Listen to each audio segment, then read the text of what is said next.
주님 십자가 우리를 제쳐하시네. 오늘 들고 예루살렘 향해 일어나.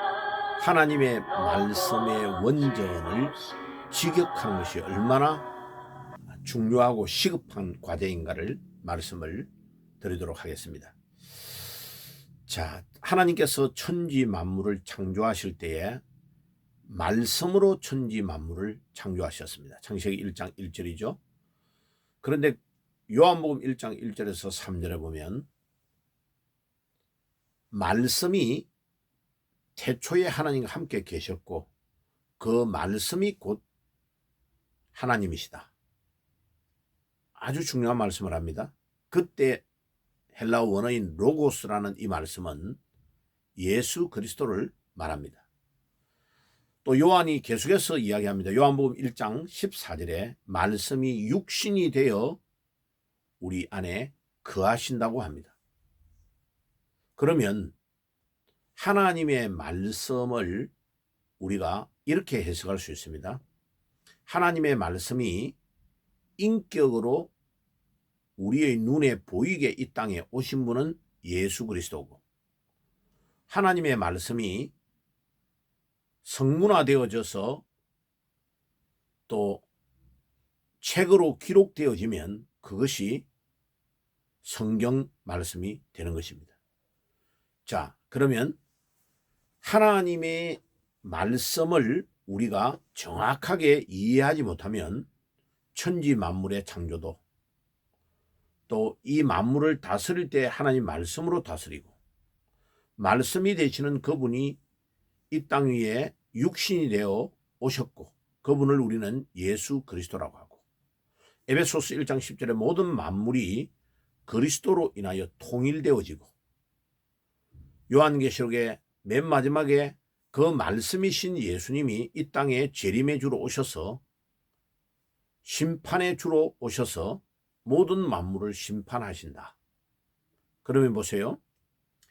이 하나님의 말씀으로 창조된 이 지구가 또 우리 인간이 디모데후서 3장에 보면 말세에 고통하는 때가 이르리니 사람이 자기를 사랑하고 교만하며 돈을 사랑하며 부모를 거역하고, 마지막 때에 일어날 일들을 쫙 디모데후서에 바울이 예언하고 있습니다.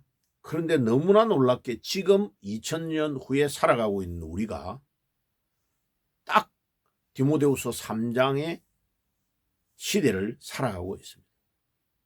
그러면 이 타락되어 있는 이 시대를 근본적으로 해결할 수 있는 길이 무엇일까요? 그것은 성경에 나타납니다.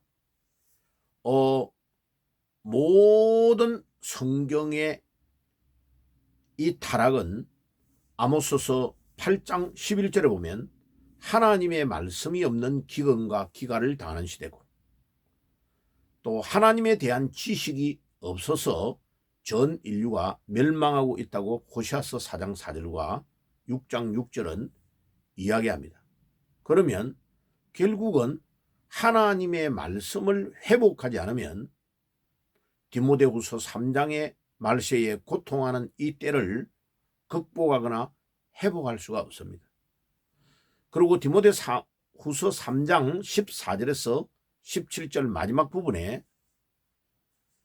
이런 모든 타락한 시대가 올 건데, 고통의 때가 올 건데 바울이 딱 예언합니다. 그러나 너는 배우고 확신한 일에 거하라. 내가 네게서 배운 것을 알며 또 내가 어려서부터 성경을 배웠나니. 그러니까 디모데에게 네가 이 고통하는 때가 올 때에 모든 것을 극복하는 첫째는 하나님의 말씀을 회복해야 된다는 겁니다. 그리고 두 번째는 회복의 방법을 말해줍니다. 그 말씀에 기록되어 있는 예수 그리스도를 통하여 믿음을 회복해야 된다는 것을 말합니다. 그러니까 믿음은 무엇으로부터 자라느냐? 들음으로부터 믿음이 자란다. 그 들음은 하나님의 말씀을 들어야 믿음이 생기고 그 말씀 안에 주인공은 예수 그리스도이기 때문에 예수 그리스도를 정확하게 이해해야 믿음이 성장됩니다. 자, 그러면 그 믿음이 성장되면 디모데후서 3장의 마지막에 이 말세에 고통하는 모든 때를 극복하는 지혜를 얻게 되는 거죠. 그래서 말씀이 예수 그리스도가 곧 지혜라고 잠언은 우리에게 말합니다. 모든 지식의 근본은 하나님을 아는 것으로부터 출발된다. 그래서 잠언에 계속 지혜를 말하잖아요. 지혜가 길거리에서 부르는 소리에 귀를 기울이라. 지혜 안에 장수가 있고 지혜 안에 부귀가 있고 지혜 안에 모든 지혜 안에 건강이 있고 모든 것이 다 있다. 근데 그 지혜는 인격입니다. 예수 그리스도를 말합니다. 자, 그러면 이 말세에 고통하는 때를 살아가고 있는 우리에게 근본적으로 모든 문제를 극복하고 이 고통의 시대를 이기고 이 고통을 극복하려고 하는 유일한 방법은 뭐냐? 하나님의 말씀의 회복으로부터 출발됩니다. 그럼 목사님, 우리 성경 다 가지고 있잖아요. 예.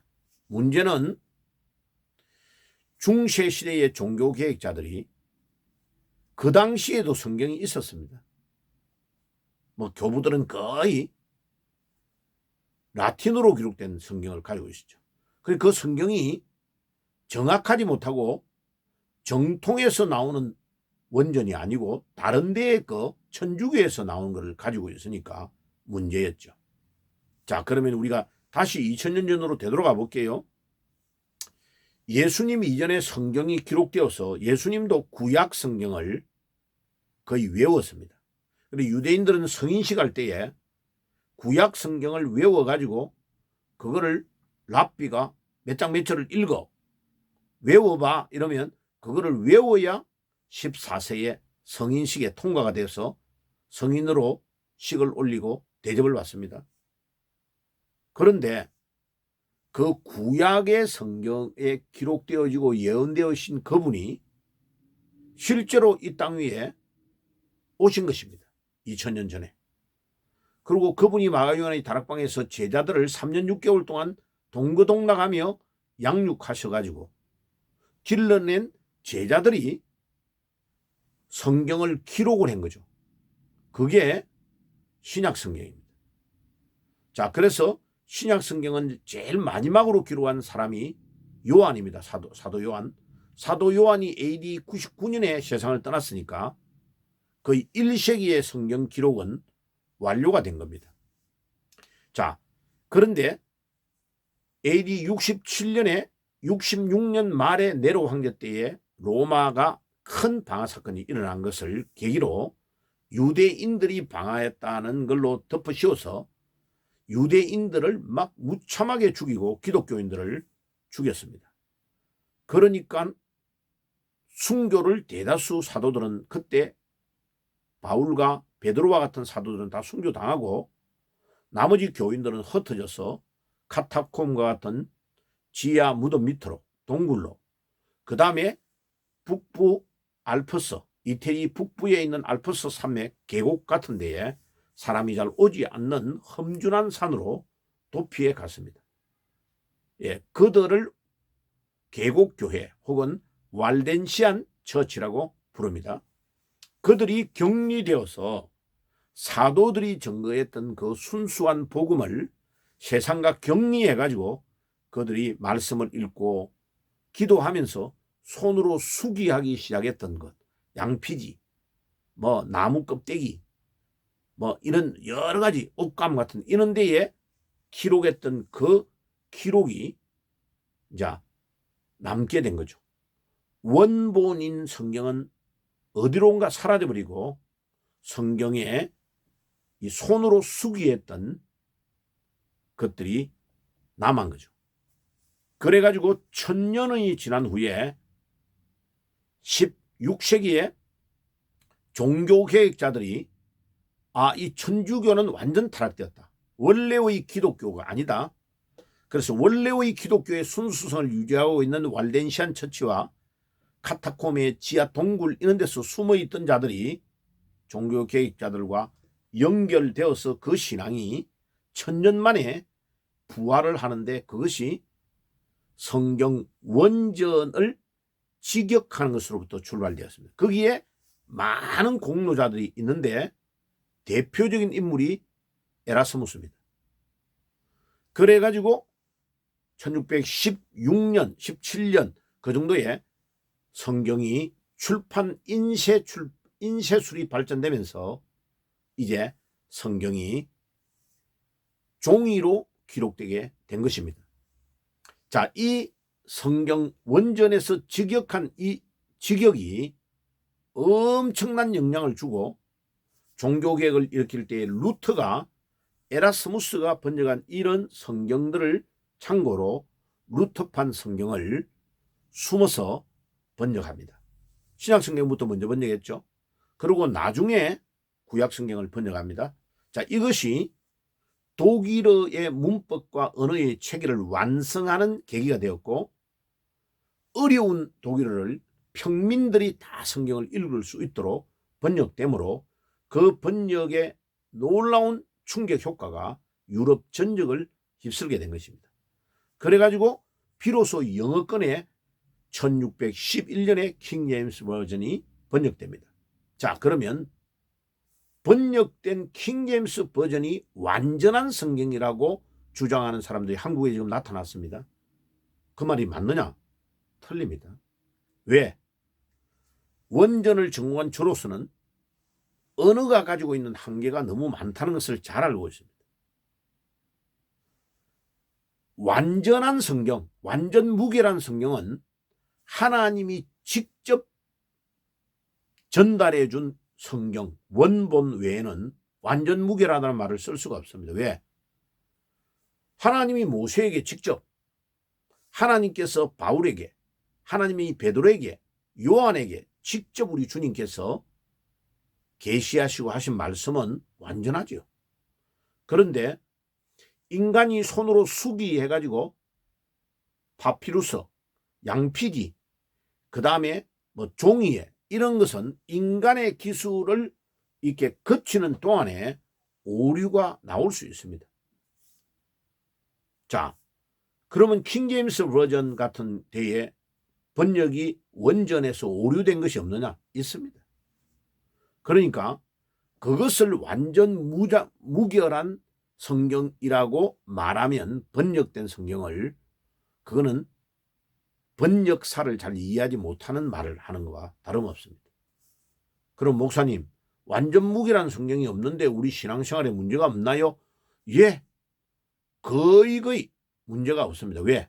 하나님은 하나님의 능력으로 말씀을 보존하게 하셔가지고 고귀한 인물들을 통하여 구원을 받는데 전혀 지장이 없도록 하나님이 양피지, 그 다음에 뭐 파피루스, 이런 게 나무 껍질 이런 데서 여러 종류의 방법으로 돌에 새겨서 이렇게 전달이 되었지만은 약 5,000개의 모든 이런 것들을 자료를 모아서 해보면 처음부터 끝까지 창세기부터 요한계시록까지를 하나도 빠짐없이 기록한 것은 이 지구상에 전혀 없습니다.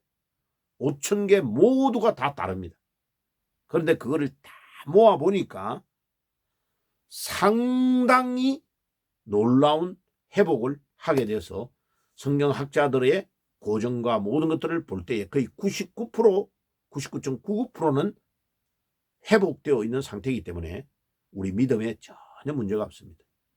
그러면 제가 지금 여러분들에게 강조하려고 하는 성경은 우리 한글 성경을 지금 성서공회가 발행해가지고 뭐 중국을 통해서 우리 선조들이 번역했던 중국어를 참고해서 번역했던 것부터 출발해가지고 거의 1888년 그 정도부터 우리나라는 이렇게 번역된 것이 쪽복음부터 시작됐어요. 그래서 약 140년, 50년, 150년이 조금 안 됐어요. 그러면 뭐 쉽게 한 140년 정도로 보고, 그럼 140년 동안 이때까지 그런 약간 번역이 잘못된 것들이 있지만 중요한 거는 그 판 자체가 알렉산드리아 천주교 쪽에서 보존되어 있는 판을 근간으로 하는 것에서 한문과 일본 이런 것들을 참고해 가지고 번역이 돼 와서 상당히 아직도 부족한 부분이 많이 있습니다. 자, 그래서 성경을 원전을 전공한 저로서는 사도 바울이 설교할 때 사용했던 안디옥 교회가 사용했던 그 원판, 그 다음에 그 왈덴시안 교회가 사용했던 알프스 계곡의 교회에 그들이 보관했던 그 원판, 그것을 우리는 안디옥 계열의 사본이라고 말합니다. 쉽게 말해서. 그래서 이 안디옥 계열의 사본에서 성경을 중간 단계를 안 거치고 중간 단계를 거쳐서 다른 것을 참고하는 것을 버전이라고 합니다. 그런데 원전에서 직역하는 것을 우리는 translation이라고 합니다. translation. 그래서 TR. 그 translation을 해야 될 시기가 왔다. 그래서 좀 더 정확한 성경. 다른 성경은 뭐 이런 식으로 말하면 안 되고 좀 더 정확한 한 17,000군데 정도 차이가 나니까요. 많이 차이 나죠. 그래서 그 원전 직역 성경을 편찬해서 좀 더 정확한, 그러니까 중세 시대의 에라스무스와 그 중세 시대의 개혁자들이 에라스무스를 정보해 가지고 번역한 여러 종류의 성경들이 있어요. 그것들을 모아서 종교개혁자들의 성경에서 좀 더 발전되어 있는 한글 성경으로 번역하는 성경을 제가 원전 직역 성경이라고 이름을 호칭하려고 합니다. 그래서 이제 준비를 해가지고 그것을 미국의 성경공회를 세계 성경공회를 만들어가지고 한국의 한국성경공회, 지금 있는 것은 성서라고 말하니까 우리 정통 기독교에서는 성경이라고 말합니다. 그래서 한국성경공회를 만들어가지고 법인화시켜서 출판해서 보급하려고 하는 겁니다. 자, 그래서 그 말씀이 먼저 회복이 되어야 지금 고통하는 마지막 때의 모든 문제가 해결될 수 있다고 생각합니다. 자, 엠마오로 가는 두 제자가 실망과 시리에 빠져서 예수님이 십자가에 매달리고 죽고 끝나는 것으로 생각했는데 10km 정도 되는 예루살렘에서 엠마오로 내려가는 길에 부활하신 주님이 그들을 딱 만나서 내려가는 길에 구약에 예언되어 있던 예수님 본인에 대한 것을 풀어서 설명해 줄 때 그들의 마음이 뜨거워졌다고 했습니다. 여러분, 오늘 이 시대에 타락하고 실망과 시리에 빠진 모든 인간을 변화를 주고 뜨겁게 만들 수 있는 유일한 길은 원전 직역 성경을 통해서 그 안에 주인공으로 계시는 말씀이신 예수 그리스도, 부활하신 주님을 잘 부각해서 증거하면 실망과 시리에 빠진 현대인들, 말세의 사람들이 힘을 얻고 회복하는 역사가 일어날 줄 믿습니다. 이것이 이 캄캄한 시대를 밝히는 유일한 길이고 하나님의 말씀 원전에서 직역하는 이 성경이 얼마나 시급하고 얼마나 중요한지를 계속해서 강조하는 겁니다. 그래서 제가 지금 미국에 가족들이 있는데 한국에 와서 지금 이 말씀의 원전 직역을 계속 마무리하면서 이제 곧 출판을 앞두고 유튜브로 방송을 하면서 여기에 동참하는 우리 목회자들, 여기에 동참하는 교인들을 규합해서 지금 교단이 한국의 장로교만 300개가 넘습니다. 그래서 거기마다 무인가와 여러 종류의 신학교를 가치 없이 세워가지고 여러분, 목사가 뭐 해야 되는지를 가르치지도 않고 막 양성합니다. 돈 얼마 받고. 그래가지고 지금 한국 교회의 타락을 가장 많이 부채질하는 사람들이 목회자들입니다. 왜? 하나님의 말씀대로 안 했기 때문에. 이제 이 사울이 가짜의 목회자들을 수습하는 길이 너무나 지금 어렵게 되었습니다. 그래서 제가 이 원전 성경을 직역한 것을 보급하면 성경 학교를 세워가지고 그 성경 학교를 평신도들 코스를 쫙 나오는 코스를 양육한 사람은 그들 중에 장로님을, 그들 중에 권사님을, 그들 중에 장립집사님을 세울 것이고, 목회자도 신학교라고 안 할 겁니다. 성경 학교를 세워서 성경만 딱 가르칠 겁니다. 그래서 성경만 가르쳐서 그 성경을 완전히 이해하고 부활하신 주님을 만난 거 확인하고 전도가 실제로 되는 사람만 목회자로 세우는 코스를 세워나가려고 합니다. 그러면 다른 교단에서 우리 잘 훈련을 시키는 이 성경학교 소문이 나면 보내겠죠. 여러분 가나안 농군학교를 아시나요? 저는 김용기 장로님이 살아계실 때에 2번 들어가 봤어요. 가나안 농군학교가 마델이라고 할까요? 우리 기독교의 가나안 농군학교와 같은 성경학교를 세워가지고 실제로 전도할 줄 아는 자, 실제로 성도들을 양육하고 전 인격이 변화된 사람을 양육하는 것은 하나님의 말씀을 회복하는 방법밖에 없습니다. 그래서 제가 이것이 종교개혁입니다. 종교개혁을 제 가르친 신사원 박사님은 이중개혁이라는 단어를 썼어요. 내가 먼저 변화되고 동시에 내 옆에 있는 다른 사람이 동시다발적으로 변화되는 것을 이중개혁, 나와 너가 같이 개혁되자, The Double Reformation이라고 합니다.